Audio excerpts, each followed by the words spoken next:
All right, how's it going out there, everybody? Gun Psychiatrist here. So, part 2A ended abruptly because part 2 is going to be close to about an hour long. Look, I get it. I was in the military. Death by PowerPoint really sucks. And so I want to make it a little bit more achievable for the person that's watching these videos to actually learn some lessons from them. And look, guys, I get it. I do recognize that when I have videos that are about an hour long, especially looking at PowerPoints, that's a real pain in the ass to sit through. So I'm trying to break these up. You know, what originally turned into a 3-part series might get extended out. So if you see abrupt endings like you saw from part 2A, just know there's going to be a part 2B or part 2C or whatever number part that we're on in the series. There's just going to be a letter added on to the end of it. In the last video, what we did learn is we learned some priming techniques and got into some painting techniques. You know, this is just a start. There's a lot to learn when we talk about all this stuff. So this part, we're going to continue down some of the painting techniques, as well as we're going to get into clear coat and a few other things. So you're starting to notice that Hydrographics is about 90% auto body in preparation, and it's going to be about 10% hydrographics. Your prep work and your paint work is going to reflect the final job. You know, dipping is actually really easy once you get a hold of it, but it's all the little things that go into it, and most of that is the painting and prep work. Yeah, there's going to be some intense stuff you're going to do with the actual hydrographics part, but for the most part, it's paint and prep. And before we get started, I just want to say thanks again for all of your valuable time in watching these, and I hope these pay off. My love is not on video. It's actually doing the things with my hands, so I really wish I could help a lot of you and be there and be able to show you guys and teach you guys this stuff, but maybe one day I'll have my own school that people can come and learn this stuff in, and that'd be great. But until then, this is all we're stuck with, boys. So again, I appreciate your time watching. Anyways, so we're going to go ahead and go to part 2. Once the base coat is applied, it can dry in about 5 to 30 minutes depending on the temperature. Once it is dry to the touch, usually about 5 minutes, or according to the paint manufacturer's recommendations, apply a second coat. Painted substrates can be dipped after about 30 minutes to 1 hour of curing. They can sometimes be dipped sooner.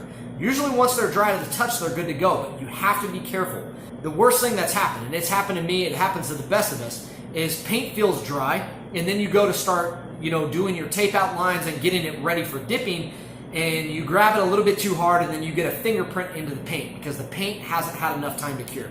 So it's best to wait about 30 minutes, and trust me, after you relocate the parts to your dipping area from your booth, and you clean your paint guns, and you get ready to dip, and plenty of time is going to go by for the parts to properly cure and be ready for dipping.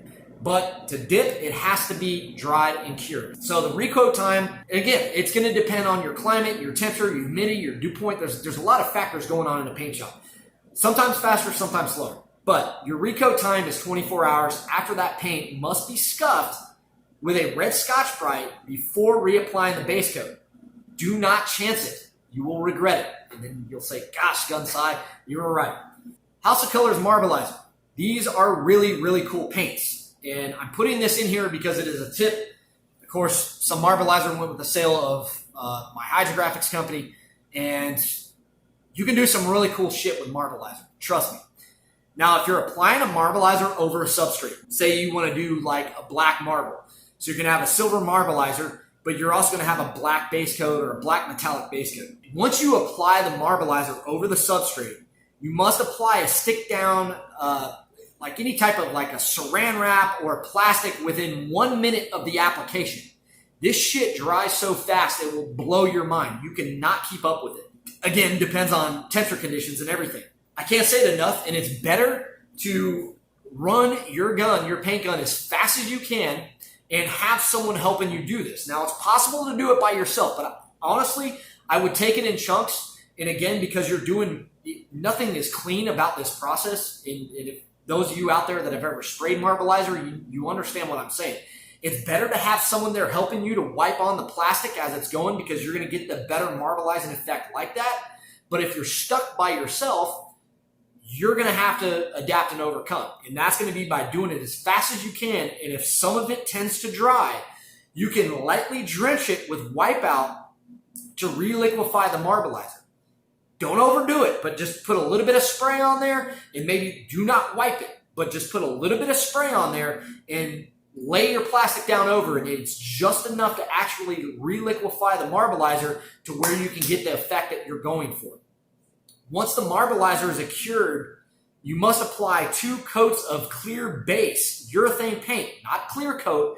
They call it base maker, and it's just clear urethane paint before you actually clear coat over the top of it as well. But it's important to put it over the top of the marbleizer so the solvents in the clear coat don't actually attack that marbleizer. It's a really sensitive product. It's not required to mix or dilute with anything. You just shake it up in the can, add it to your gun, and go in there and start spraying. It's a really fine, ultra translucent metallic pigment, and you can do some really, really cool shit with it. Again, you have to work fast, though. That's my advice on marbleizer. This is what a marbleizer looks like.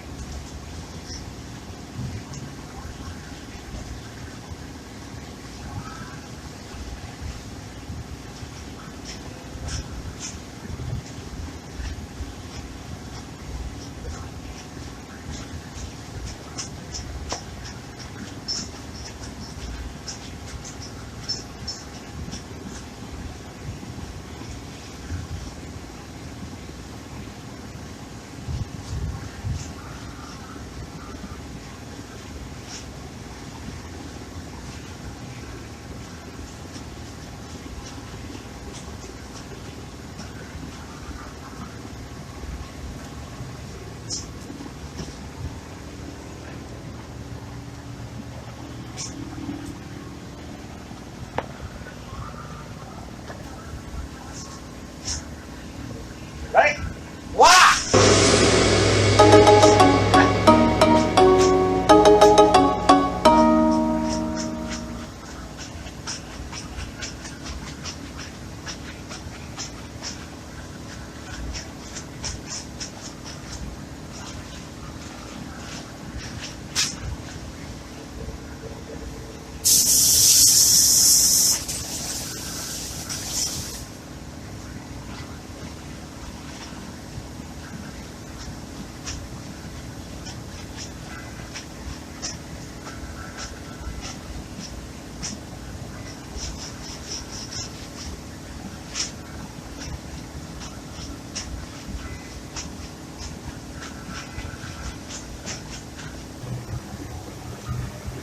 So that's the marbleizer.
He's got one little thing right here. Gotta get that one.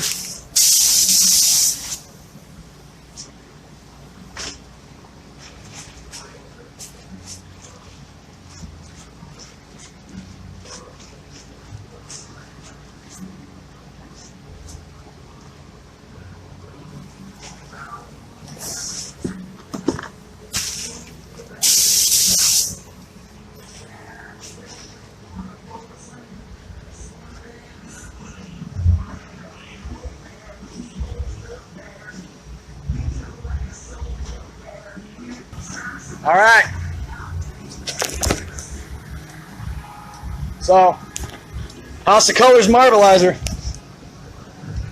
That's what it does over a black base. It's a white marble over black. It's more like a metallic black because I want it to have a bit of a sparkle effect when it gets in the sunlight. As you can see, the marbleizer itself is kind of like almost a white pearl. But that's the gist of it. This is about the easiest paint job I've ever done. You ain't got to be very clean.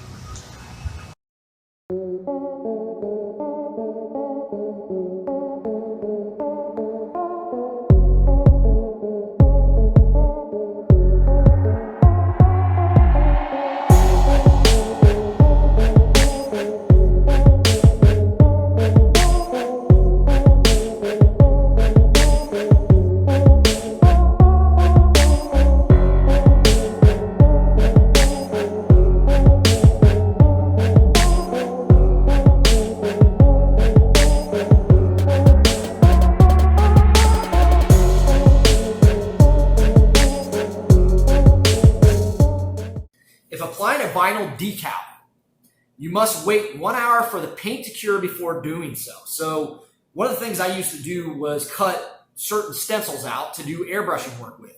And I'd take a vinyl decal and lay it out over the paint, and then I would take my airbrush and feather the edges and do some cool effects and then pull it up. Same thing with Hydrographics. You can take any custom cut logo or decal, you can dip a cup, lay it over the dipped area once it's cured and dried, and then spray over the top of that with a solid color and then pull it up to reveal the pattern underneath. Before peeling it up, you can take an airbrush with black or whatever and create a shadow around the logo to give it some interesting body, and then pull it up and then, of course, level it out with some base maker and then clear coat the cup. Really cool effects that you can do, but you have to be careful when doing this.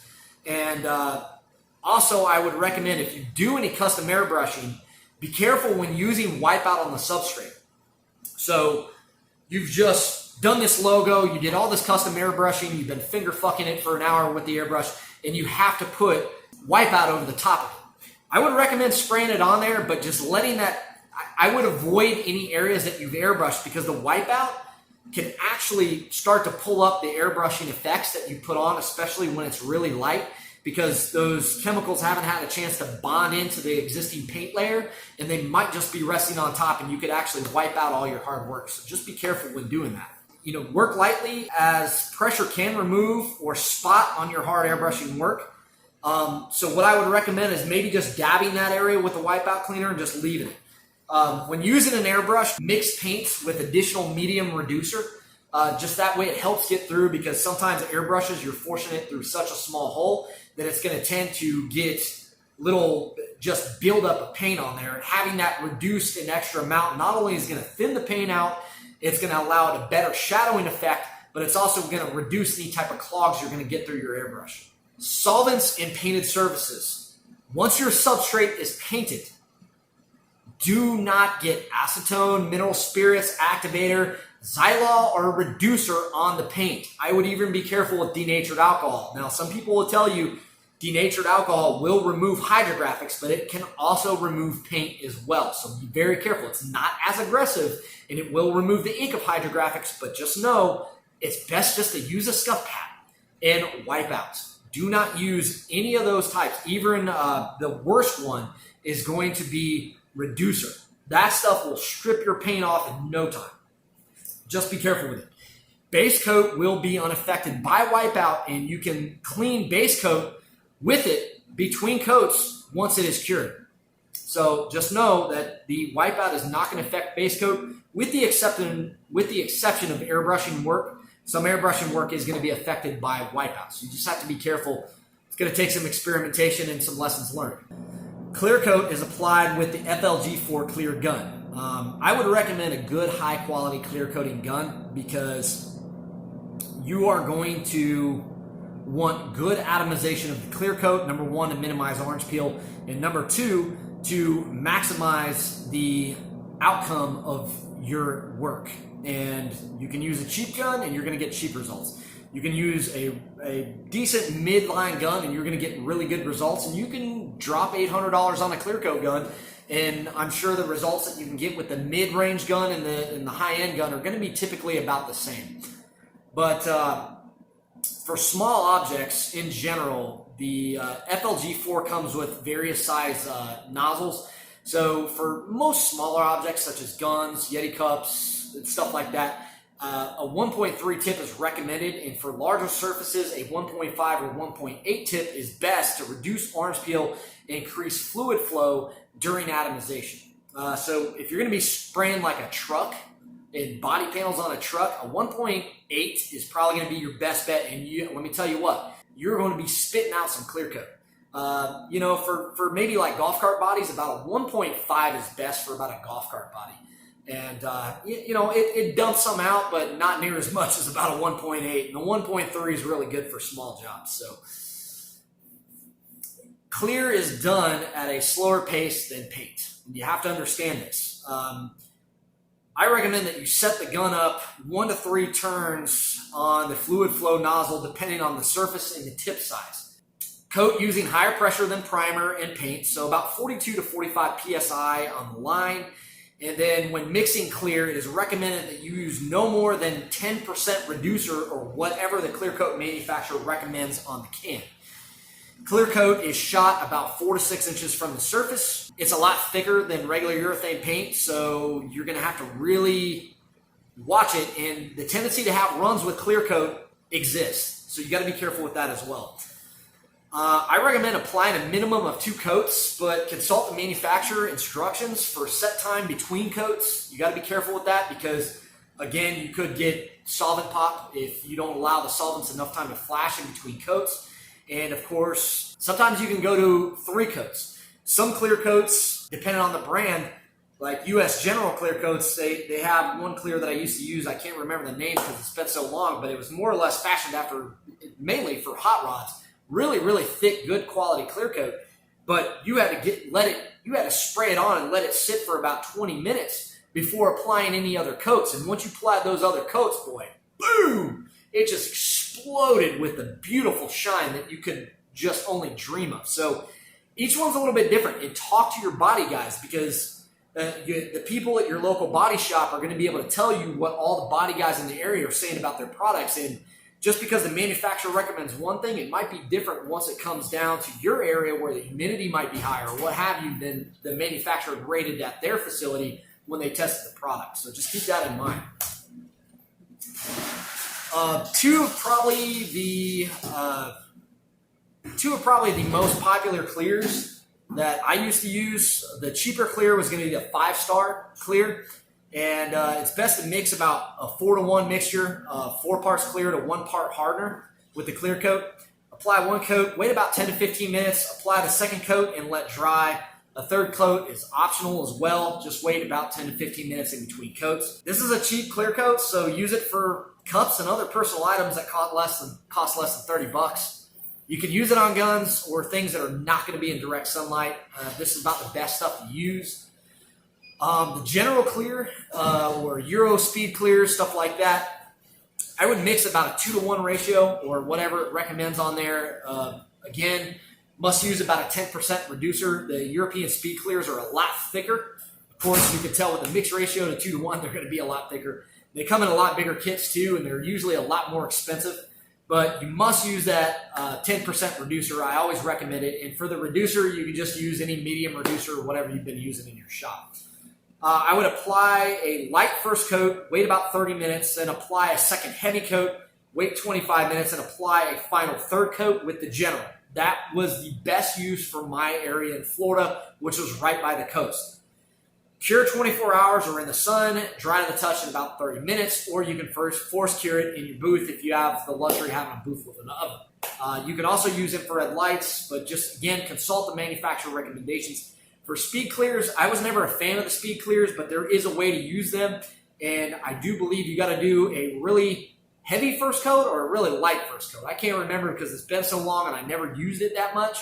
But again, listen to your local body salesman about how to use the product. They're not going to steer you wrong. Matte clears. A lot of this is going to be used on stocks and stuff like that. Matte clears are usually mixed most of the time 4-to-1. Apply 2 normal coats. It goes on shiny and then turns matte and dries. It is sandable. Shoot at normal clear coat pressure with the gun configured as I had mentioned before, with all the clear coat gun configuration settings. If you're doing it on a stock, about a 1.3 tip on a firearm. If you're doing it on like a golf cart body or anything else, I would step up to about a 1.5. Soft touch clear.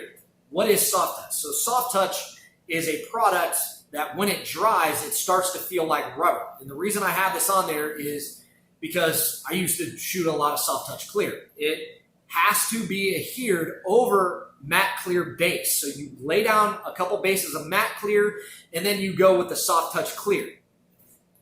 It's best mixed 8:1 to 0.5.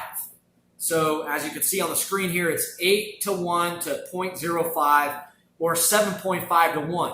Now trying to find that on a mixing cup for a body shop or whatever, that's a body supply shop that sells the mixing cup with the graduated marks, good luck. So usually using the 8:1 mixture is about best, and then you can eyeball the half. The soft touch clear will feel like velvet rubber. The stuff is amazing. You can take a hard accuracy international gun stock, put the soft touch clear over the Hydrographics, and it feels like a Hogue stock. The stuff is amazing. It's expensive and it's easy to use. It goes on thick. Now, it must be applied over matte clear. Again, I cannot emphasize this enough. It has to bind with that matte clear. Apply 5 to 10 minutes after the matte clear. You do not have to use the matte clear hardener with the soft touch. Soft touch is usually obtained through TWN Industries out of Homestead, Florida. That's a hydrographic supplier. They have the kits there with the hardeners and the catalyst and all that stuff. So now here's the really cool thing with soft touch and why I love it so much. So for a smooth appearance, shoot it at 42 PSI. If you want a textured appearance, you can shoot it down to about 10 to 20 PSI or to where it's even spitting. You can make it look like rhino liner, not maybe as aggressive, but you can give it a really tough orange peel texture, and that can work for all sorts and types of conditions, especially when it comes down to gun stocks or Yeti cups or what have you. So you can literally get it to where it goes on like a non-slip surface or it looks like rhino liner. Just play with your PSI and it's pretty amazing what you'll get out of it. Candy colors. When shooting house of color candies, or any candy color for that matter, after the base coat is cured, you must apply the candy color. It is mixed exactly like clear because it is a clear coat that has a really strong dye in it. For House of Colors, it's usually a 2:1 to 10%. Use the same hardener that you will use for the clear coat.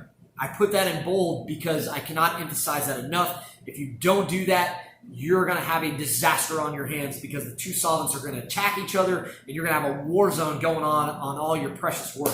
Recoat after about 10 minutes or use your finger for a string test. So in an inconspicuous location, say you're doing a golf cart body, a place where you know the seat's going to cover, you can do a string test. So you would just lightly tap it and you should start pulling. It should be really tacky and you should start pulling strings of urethane clear coat up off of that. That's how you know it's time to recoat with a second coat of candy color. Of course, you're going to apply this evenly using a 75% overlap pattern.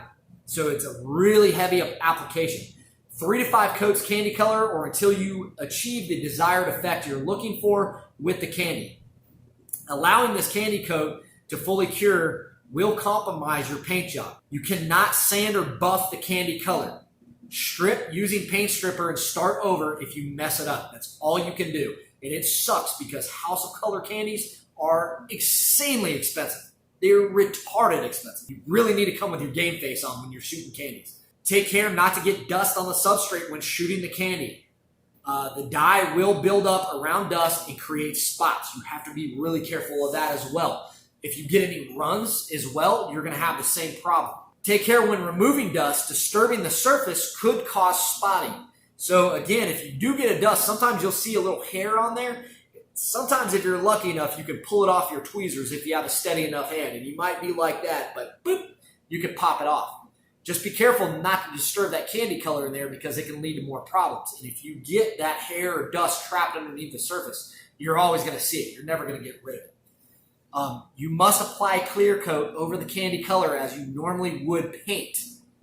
Failing to do so will cause rapid fading. If you need to tint paint or tint like carbon fiber, A lot of times what we'll do is we'll add a little couple drops of black paint into some clear coat and spray it over the top till we get that desired tint effect on silver carbon fiber. Well, you can't use that for clear coat. You have to clear coat over the top of that, or else that is going to fade out and it's going to make the paint job look like shit really fast. Clear coat. Float coating is done as an effect or a save. So if you do a floating coat, so basically a float coat will give it added depth to your paint, but it can also save your ass when it comes to runs, massive dust, etc. So say you've clear coated, all right, you let your clear coat harden up and you want to add depth. So say you have an elaborate hydrographics pattern with pinstriping and custom airbrushing and all this stuff. Doing a float coat over the top of cured clear coat can add really good looking depth to that paint job. Now, sometimes you might have such problems with dust in your shop that your cured clear coat is a disaster. You have fought all up in it. Or say you got some solvent pop in there or whatever. So now what you're doing is you're knocking it down with 600 grit sandpaper on the DA and removing that top layer of clear coat and bringing it down to a level surface. And then you would clear coat over the top of that. That is what a float coat is called. Sometimes it's used for depth and sometimes it's used to save your ass. After the clear is cured, quickly knock it down with the DA using 600 to 800 grit sandpaper, blow off the dust, apply wipeout, and re-clear with 2 coats. And it will look amazing as long as you don't get the fog and all that crap in it. But it will really make your jobs pop with that float coat. Now we're going to go to a quick video. This is going to be of me shooting candy colors, and you're going to actually be able to see me applying the candy clear coat onto the golf cart body.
After the clear coat is cured for 24 hours, then force cured for 30 minutes at about 165 degrees. Now, if that temperature, consult the manufacturer of the clear coat. They're going to publish what you can force cure on, so just follow the directions.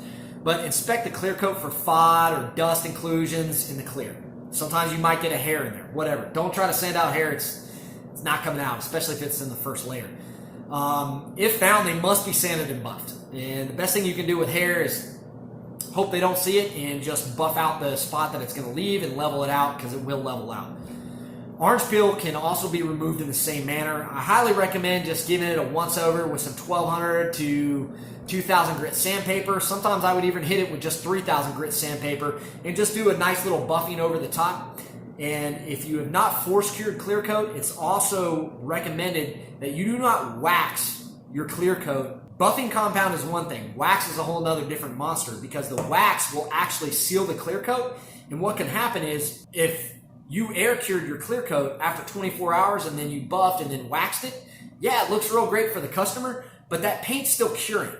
And the wax seals it off, so essentially you've sealed off that coat, and it's going to cause some disasters going 30 days down the road. And the clear coat's never going to really clear, and it can run you into a lot of problems later on down the road. Dust and runs can also be removed with a razor blade or nibbing tool. You can get a little nibbing tool. They're just a little file, a little micro file that you can just run along runs or dust or whatever, and it'll pull it right up. Also, the same thing can be done with a razor blade. Just take a body razor blade that has the little smooth end on the back of it, and you can just drag it flat over the surface and kind of maybe angle it just slightly, maybe a degree or two in a direction. But as you start doing it, you'll get a feel for it, and just lightly drag it across, and it'll start pulling up some of the clear coat. And then you can buff that with about 2,000 grit sandpaper and then hit it with your buffing compound and you'll never see it. So that's one way just to remove, little spots of dust that you might have on there without having to sand the whole damn project. When sanding, go no lower than 1,500. If you have to go down to 1,200, you have to, but work up to 1,500 to remove the 1,200 swirls, and then work your way to 2,200, then 3,000 before sanding. That's what I always did. Might be a waste of time, some say, but I just found it to leave really good results. Wet sand all clear coat unless you are float coating. So I would wet sand it and buff it. No exceptions, but it's up to you. It's your shop. You know what you need to make the bills every month, but it does leave a nice job. You get away with dry spot sanding for fast repairs, so just know that you can do that. And after all sanding is complete, use Wipeout to clean the surface. Using wool buffing pad, load with liquid ice compound and buff. I think the liquid ice comes from Norton, I believe. Liquid ice is great because you can use it with any type of buffing pad. But load it up with liquid ice and buff on 10 to 1,500 RPM. You don't need to really go fast. Sometimes you can go a little fast and you just don't want to burn the clear coat. You just want to smooth it out. And of course, do not sit in one spot or you're going to burn the clear. Do not apply wax to the clear for 30 days unless the clear coat was force cured in an oven. Again, just re-emphasizing that. That's very critical and important. For painting, I want to show you this and I want you to study this and understand, because as you're painting, you need to be able to read this on either your project, or I like to take a big piece of just taping paper and hang it in the booth, and then I can evaluate this. So you're going to see fingers. When you see an atomized, evenly distributed pattern, that's what you're looking for. You have a good cross section of fan. That's what it should look like. The tails, if you have tails in spray pattern form from low pressure. The fingers, same thing there. You're going to have heavy gaps. If you see those, you need to correct those, and you can correct that all by doing it on that piece of test paper. When you're painting, this is something that happens a lot, and the top one is wrong. So if your wrist is too stiff, you're going to make a curvature on the paint. And if you keep your wrist flexible, you're going to stay level with the surface in 6 to 8 inches. So you want a nice fluid, flexible motion. Stay even at all times, and you're going to get really good results while you're painting. Now I want to go to a thing of airbrushing. We had talked about airbrushing letters before. This is kind of ahead in the process when we're airbrushing the hydrographics over the top to kind of give the parts some body. But this was a mailbox I was doing for one of my paint suppliers to put up in their shop as kind of a display piece.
Okay, these are paint vendors. If you are in the Florida area, I would look into these suppliers. PPG Paint, they're going to have about the best price and quality. And this is over in the Melbourne, Florida area. Best price on chemicals, clear coats, and supplies is going to be Standard Auto Body in Melbourne. Of course, if you're watching this video and you're in Melbourne or you want to use them, mention my name to Tommy. I used to own Liberty Hydrographics, and he'll know who you're talking about. And they'll take really good care of you. Then, of course, House of Color Candies, Quality Auto Color Refinishes in Cocoa, Florida. They have all the line on House of Color Candies and all that. So as far as paint vendors go, Soft Touch Clear Coat and DTP Paints, which is direct to plastic, which is a very interesting thing that I didn't really touch on, but direct to plastic totally skips all of the Bulldog adhesion promoter, and you can go direct to unpainted plastic with this paint. TWN Industries, I don't have a rep there, but you can usually call them and you can use this information to go with all that. Specialty paints, chameleon colors, ghost pearls, etc. Paint with Pearl, I would talk to Lindy. You can go to paintwithpearl.com and they have some really cool trippy shit that you can get and do with hydrographics or just painting in general. So I would hit them up. They're mostly online on Amazon, eBay, or from their own website. Use credit terms to your advantage. If you have local suppliers, ask for monthly terms with your business to help get your cash flow. Just make sure you pay your bill every month, because you piss them off, they won't really want to help you. We've reviewed most of our painting strategies and how to actually do paint properly. And in the third part of this video, what we're going to do is we're going to go over the actual dipping process, troubleshooting, and all that fun stuff. I don't know how many parts this is going to end up in, but again, guys, sorry for the death by PowerPoint and sorry for the very long-winded videos. I'm just trying my best to break this up, but there's a lot of information that needs to be covered for those people that are actually seriously thinking about getting into the hydrographics and painting business. So thanks for watching. Look forward to the next part in this video, and God bless America again.